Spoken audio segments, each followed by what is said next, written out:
The Council of the Allied Worlds gathered in the luminous chambers of Zephyr Prime, confusion threading through every voice. Humans, those newly discovered, primitive beings from a modest spiral arm of the galaxy, had dared respond to the grand invitation of the universe. Yet instead of sending a fleet, an armada, or even a delegation of representatives, they had sent one ship, a single, tiny, insignificant blip on the interstellar monitors. Ambassador T-Var, a crystalline entity from the planet Velrix, chimed through the echoing halls. Perhaps it is a sign of their weakness. Perhaps they are too naive to understand the gravity of our call. High Marshal Dranak, of the Sarvian Horde, whose empire had subdued 100 worlds, scoffed loudly. A single ship? Insulting. Are they mocking us? The elders of Vin, ancient beings of pure energy, floated in meditative spirals, speaking only through thought. Or perhaps they know something we do not. The ship was days away from arrival. Curiosity and mockery filled the corridors of the Allied worlds. Wagers were placed. Predictions were made. Some believed the humans were sending a peace envoy. Others suspected a desperate plea for protection. A few thought it might simply be a mistake, perhaps a translation error. After all, what could Earth, a planet that had only recently cracked faster-than-light travel, possibly offer to civilizations that had walked among the stars for millennia? And then it arrived. The vessel entered orbit around Zephyr Prime without broadcasting a greeting. Sensors strained to capture data, but the ship's structure defied analysis.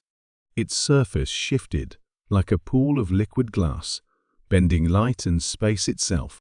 It pulsed with a hum that resonated in the bones of those nearby, vibrating realities just slightly out of phase. Commander Selek, of the Varian Guard, approached in his dreadnought, preparing standard docking procedures. As his vessel neared the human ship, it disappeared from all scans. Visually, it remained a gleaming, teardrop-shaped craft, hanging motionless in orbit, but no instruments could measure it. No probes could touch it. Selek's dreadnought, one of the mightiest ships ever built, froze mid-flight. Every system on board crashed simultaneously. Weapons, shields, life support, all rendered inert. The human ship sent no signal. It did not fire a weapon. It did not move. It simply existed, and that existence alone shattered technology, honed over thousands of galactic cycles. Panic swept through the Council. Defense grids activated. War fleets took formation. Fighters were launched. Orders were barked in 100 languages. Destroy the intruder. They fired the most powerful weapons known to their kind: gravitational warheads, singularity missiles, beams that could melt moons. Nothing touched it. The attacks dissolved before reaching the ship, as if swallowed by the fabric of space itself. Inside the council chamber, panic turned into awe. And fear. Impossible, whispered T-Var, his crystalline body dimming in terror. They've mastered something beyond us all, murmured the elders of Vin. A transmission finally came from the human ship, but not in sound or light. It resonated directly in the minds of all present. A simple message, calm and unassuming: we come in peace. We bring no weapons, for we need none. Images flooded their minds: Earth's history, its wars, its revolutions, its dark ages and golden ages. They saw humanity's endless drive to push boundaries, to turn every obstacle into a stepping stone.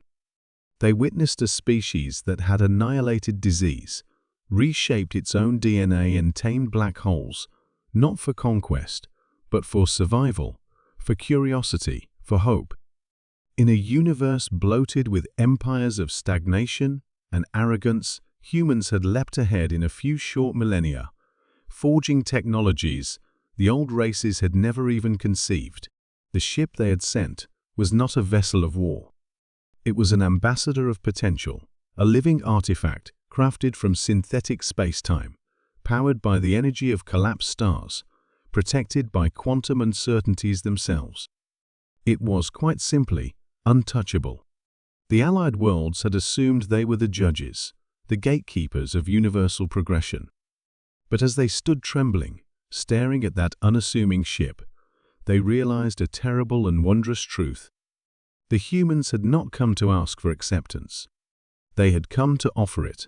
The voice in their minds continued, "We are extending our hand to the galaxy."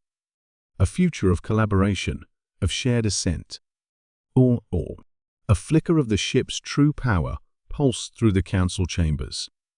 Entire star systems could be reshaped, unraveled, or protected, depending on humanity's whim. You may choose to be left behind. The council was silent.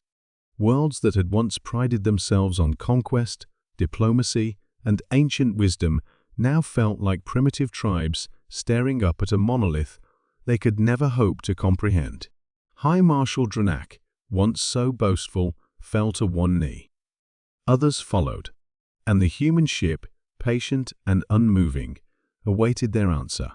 In the stillness of space, drifting silently over Zephyr Prime, humanity's first contact mission had begun not with treaties, nor with threats, but with a simple demonstration. That evolution, true evolution, did not favor the strong or the wise. It favored the brave.